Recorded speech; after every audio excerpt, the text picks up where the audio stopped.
আসসালামু আলাইকুম রহমতুল্লাহ। স্ক্রিনে দেখতে পাচ্ছেন গাইবান্ধার ভাইরাল শ্যামল গ্রেপ্তার। তিনি কেন গ্রেপ্তার হয়েছেন?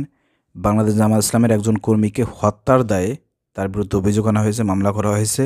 এই জন্য তাকে গ্রেপ্তার করা হয়েছে। অতএব বাংলাদেশ জামাত ইসলামী, ইসলামী ছাত্র শিবির, ইসলামী আন্দোলন কর্মী ভাইয়েরা যারা ভিডিওটি ওপেন করেছেন, এটা আপনাদের জন্য খুবই গুরুত্বপূর্ণ। আমাদের কোন ভাইকে হত্যা করেছে, কেন হত্যা করেছে, এর পিছনে কিভাবে সে ষড়যন্ত্র করেছে, আমরা বিষয়টি আপনাদের সামনে স্পষ্ট এবং ক্লিয়ার করব। যেহেতু সিউ not for mind, Nah, I know don't like.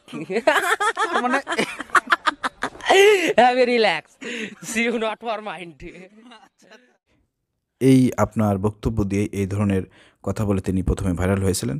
কিভাবে তিনি খুনিতে পরিণত হলেন সেই বিষয়টা আমি আপনাদের সামনে তুলে ধরবো। প্রিয় দর্শক, যারা ভিডিওটি ওপেন করেছেন সবাই ভিডিওটি শেয়ার করুন, একে দেখার সুযোগ করে দেবেন। যারা পেজ থেকে দেখছেন পেজটি ফলো করুন, যারা ইউটিউব থেকে দেখতেছেন ইউটিউব চ্যানেলটি সাবস্ক্রাইব করে পাশের বেল আইকনটি বাজিয়ে রাখবেন পরবর্তী ভিডিও দেখার জন্য। প্রিয় দর্শক, গাইবান্ধার সুন্দরগঞ্জে জামাত কর্মী শাহাবুবুল ইসলামকে হত্যার ঘটনায় আওয়ামী লীগ নেতা শ্যামল চন্দ্রকে তার বয়স 38, গ্রেপ্তার করেছে পুলিশ। উনি একজন আওয়ামী লীগ নেতা ছিলেন। প্রিয় দর্শক, বিস্তারিত একটু আমরা পড়ে শোনাবো। মঙ্গলবার 10 ডিসেম্বর দুপুরে উপজেলার বামুনডাঙ্গা স্টেশন বাজার এলাকা থেকে তাকে গ্রেপ্তার করা হয়। শ্যামলচন্দ্র বামুনডাঙ্গা ইউনিয়নের মনমথ গ্রামের মৃত নেপাল চন্দ্রের ছেলে। তিনি বামুনডাঙ্গা ইউনিয়ন আওয়ামী লীগের সদস্য। সুন্দরগঞ্জ থানার ওসি আব্দুল হাকিম আজাদ বিষয়টি নিশ্চিত করেছেন।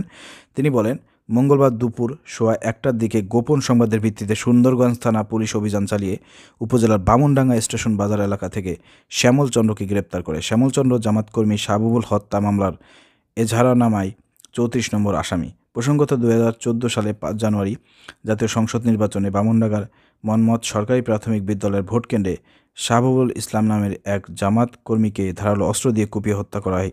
ঘটনার 10.5 বছর পর নিহত ছোট ভাই SM শাহজাহান কবির বাদী হয়ে গত 22 অক্টোবর সাবেক MP মঞ্জুরুল ইসলাম লিটনের স্ত্রী ও উপজেলা আওয়ামী লীগের সহসভাপতি সৈয়দা খুরশিদ জাহান স্মৃতিকে প্রধান আসামি করে 79 জনের নামে উল্লেখ করেন। পরে অজ্ঞাত স্থান থেকে 40 থেকে 50 জনের নামে মামলা দায়ের করেন।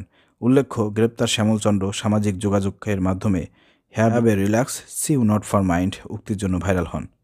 প্রিয় দর্শক, আসলে অনেক দিন আগের কথা, 2014 সালের ঘটনা। এই 10 বছর ধরে তাকে কেন গ্রেপ্তার করা হয় নাই, অন্যান্য আসামিদেরকে কেন গ্রেপ্তার করা হয় নাই?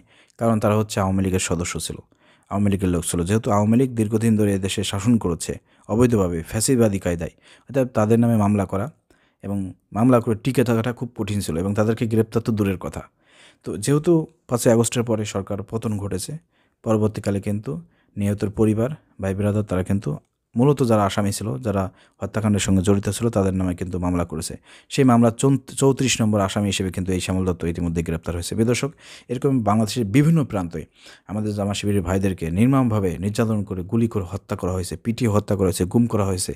তো সেসবের বিচার তো এই 15 বছর ধরে হয় নাই। এখন যে যেভাবে পারতেছে সেই হত্যাকারীর সঙ্গে, সেসব আমাদের ভাইদের হত্যাকাণ্ডের সঙ্গে যারা জড়িত ছিল, পুনরায় তাদের নামে মামলা করা হচ্ছে, নতুন করে তদন্ত করা হচ্ছে, নতুন করে আসামিদেরকে গ্রেপ্তার করা হচ্ছে।